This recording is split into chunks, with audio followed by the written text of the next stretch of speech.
పరిసరాలు జీవశాస్త్రం. జీవశాస్త్ర అధ్యయనం వల్ల పరిసరాల పరిరక్షణ గురించి అవగాహన చేసుకోవచ్చు. జీవశాస్త్రాన్ని అధ్యయనం చేయడం వలన పరిసరాల పరిరక్షణ అనగా కుటుంబ నియంత్రణ పద్ధతులు లేదా జనాభా నియంత్రణ, పచ్చదనం పరిశుభ్రత,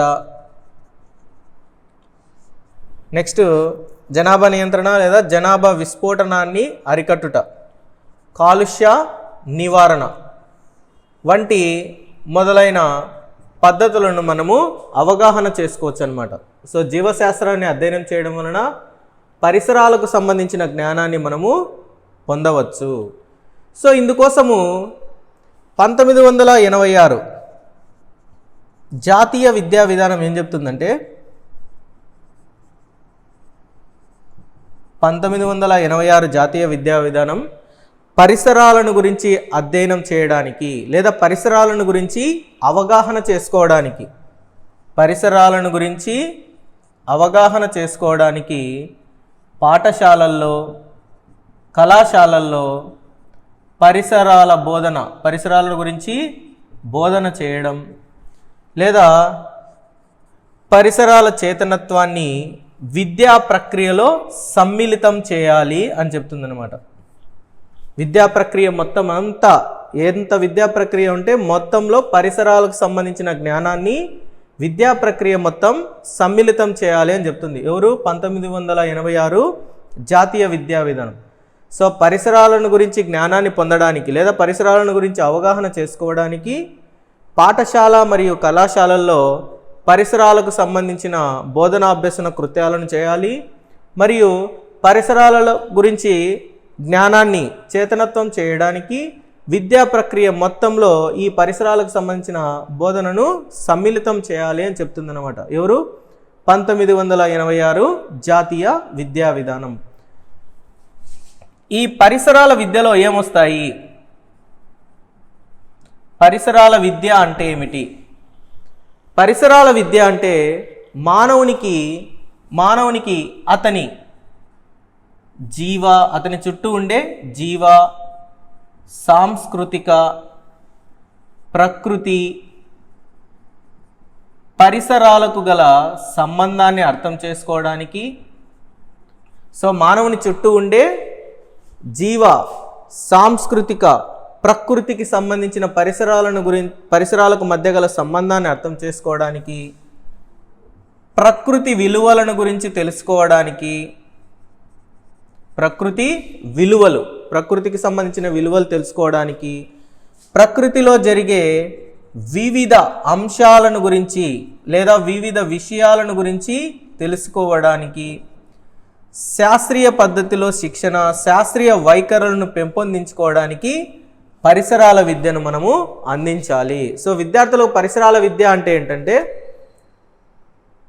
ప్రకృతిలో లేదా మానవునికి జీవ, సాంస్కృతిక, ప్రకృతి పరిసరాలకు గల సంబంధాన్ని తెలుసుకోవడానికి, ప్రకృతి విలువలను తెలుసుకోవడానికి, ప్రకృతిలో వివిధ అంశాలను గురించి తెలుసుకోవడానికి విద్యార్థుల్లో శాస్త్రీయ పద్ధతిలో శిక్షణ, శాస్త్రీయ వైఖరులను అలవర్చడానికి ఉపయోగపడే విద్యనే ఏమంటామంటే ప్రకృతి విద్య అంటాం. సో ఈ ప్రకృతి విద్య వలన పాఠశాలల్లో మనం ఎటువంటి బోధనా అభ్యసన కృత్యాలను చేయాలి?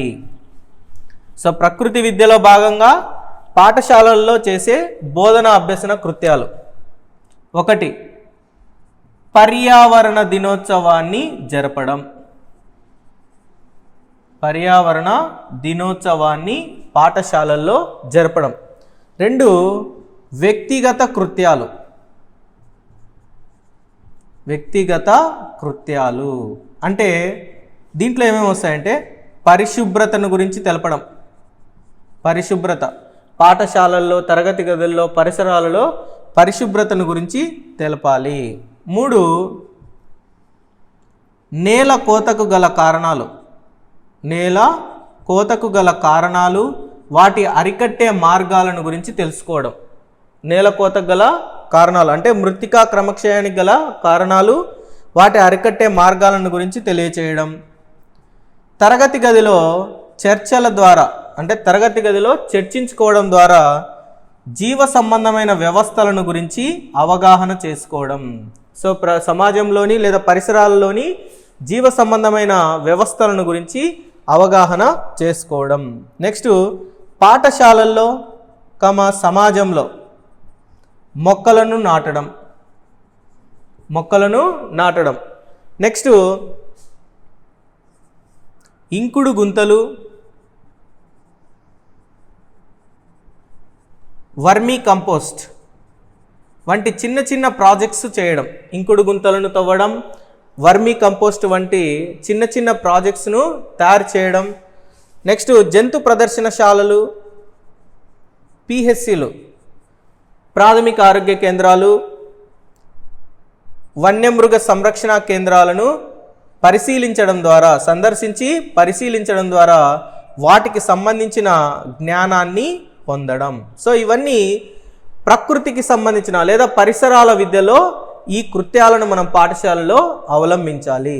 సో పర్యావరణ దినోత్సవాన్ని జరపడం పాఠశాలల్లో, వ్యక్తిగత కృత్యాలు అంటే పరిశుభ్రతకు సంబంధించినది పాఠశాలల్లో, తరగతి గదుల్లో, సమాజంలో వ్యక్తులు ఎటువంటి పరిశుభ్రత కార్యక్రమాలను చేపట్టాలో చేయడం, నేల కోత గల కారణాలు మరియు వాటిని అరికట్టే మార్గాలను గురించి చిన్న చిన్న ప్రాజెక్ట్స్ను చేయడం.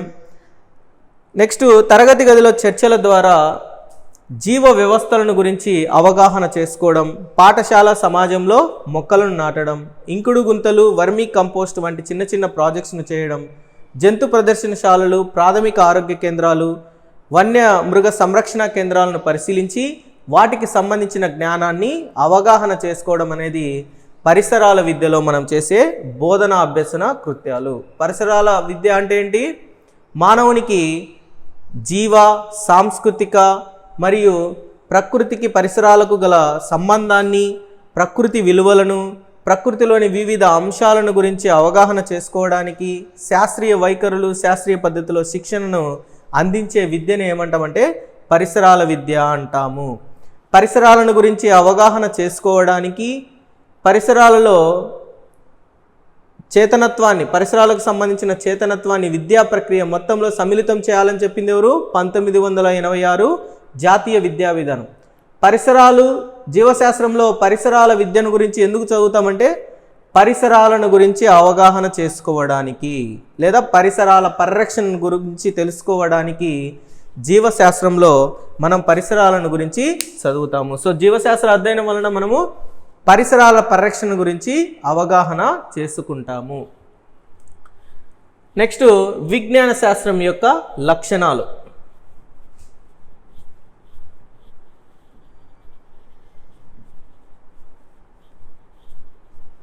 విజ్ఞాన శాస్త్రం యొక్క లక్షణాలు ఏంటంటే, విజ్ఞాన శాస్త్ర లక్షణాలను వివరించిన శాస్త్రవేత్త ఎవరంటే షో ఆల్టర్.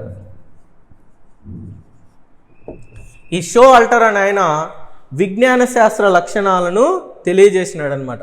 అవి ఏంటంటే, విజ్ఞాన శాస్త్రం అనున్నది అనుభవాత్మకమైనది. విజ్ఞాన శాస్త్రం అనేది అనుభవాత్మకమైనది. వివిధ రకాల శాస్త్రవేత్తల యొక్క ప్రయోగాలు, పరిశీలనలు, వారి యొక్క అనుభవాలతో కూడినదే విజ్ఞాన శాస్త్రం అని చెప్పింది ఎవరు? షో ఆల్టర్. సో షో ఆల్టర్ ఏం చెప్పినాడు? విజ్ఞాన శాస్త్రం అనున్నది అనుభవాత్మకమైనది. నెక్స్ట్ విజ్ఞాన శాస్త్రం ద్వారా చేసిన ప్రయోగాలు, పరిశీలన వల్ల కనుగొన్న సత్యాలు అంటే ఏ సత్యాలు అవి? శాస్త్రీయ సత్యాలు అనేవి ఎటువంటి సత్యాలు అని చెప్పినాం? సాపేక్ష సత్యాలు మాత్రమే. విజ్ఞాన శాస్త్రం ద్వారా కనుగొన్న శాస్త్రీయ సత్యాలు సాపేక్ష సత్యాలు మాత్రమే. అంటే ఎల్లవేళలా సత్యాలు కావు, అంటే సార్వత్రికమైనవి కావు.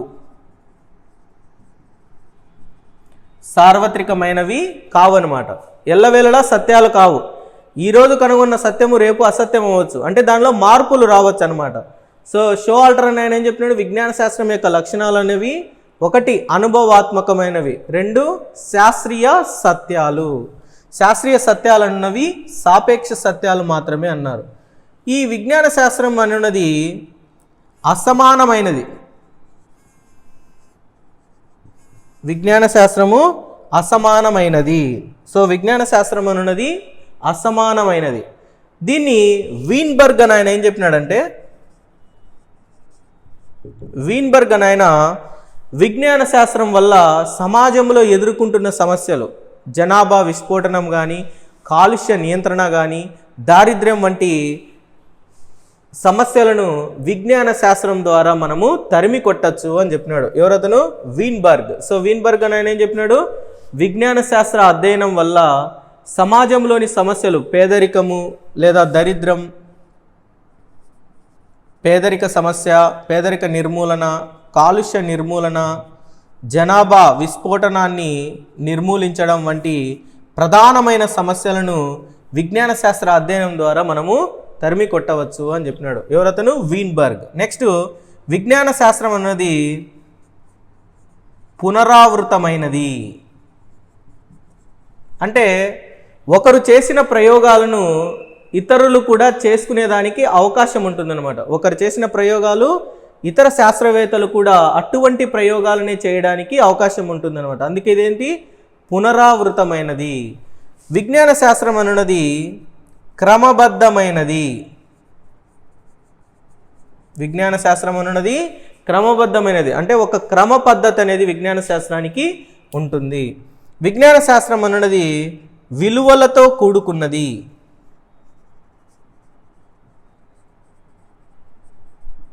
విజ్ఞాన శాస్త్రం అన్నది విలువలతో కూడుకున్నది. నెక్స్ట్, విజ్ఞాన శాస్త్రం అన్నది మాపనీయమైనది. విజ్ఞాన శాస్త్రం పరిశోధన వలన కలుగున్న ఫలితాలు అనేవి మనము కొలవవచ్చు అనమాట. మాపనీయమైనది. సో విజ్ఞాన శాస్త్రం యొక్క లక్షణం ఏంటి? మాపనీయమైనది. విజ్ఞాన శాస్త్రం ద్వారా శాస్త్రీయ వైఖరులు, శాస్త్రీయ పద్ధతిలో శిక్షణ అలవడుతుంది. సో విజ్ఞాన శాస్త్ర అధ్యయనం వల్ల వ్యక్తులలో శాస్త్రీయ వైఖరులు అలవడతాయి, శాస్త్రీయ పద్ధతిలో శిక్షణ కూడా అలవడుతుంది. సో ఇవి విజ్ఞాన శాస్త్రం యొక్క లక్షణాలు. విజ్ఞాన శాస్త్రం యొక్క లక్షణాలు తెలిపింది ఎవరంటే షో ఆల్టర్. ఇతని ప్రకారము విజ్ఞాన శాస్త్రం అన్నది అనుభవాత్మకమైనది. విజ్ఞాన శాస్త్రం ద్వారా కనుగొన్న శాస్త్రీయ సత్యాలు అనేవి సాపేక్ష సత్యాలు మాత్రమే, అంటే సార్వత్రికమైనవి కావు. విజ్ఞాన శాస్త్రం అన్నది అసమానమైనది, పునరావృతమైనది, క్రమబద్ధమైనది, విలువలతో కూడుకున్నది, మాపనీయమైనది, శాస్త్రీయ వైఖరులు, శాస్త్రీయ పద్ధతిలో శిక్షణ అలవడుతుంది. నెక్స్ట్ లాస్ట్ వన్, విజ్ఞాన శాస్త్రం అన్నది సంపూర్ణమైనది. ఒక విషయాన్ని గురించి పూర్తిగా తెలుపుతుందన్నమాట విజ్ఞాన శాస్త్రం. విజ్ఞాన శాస్త్రం అన్నది సంపూర్ణమైనది. ఇది విజ్ఞాన శాస్త్రం యొక్క లక్షణాలు. ఒకసారి స్క్రీన్ షాట్ తీసుకోండి అవి.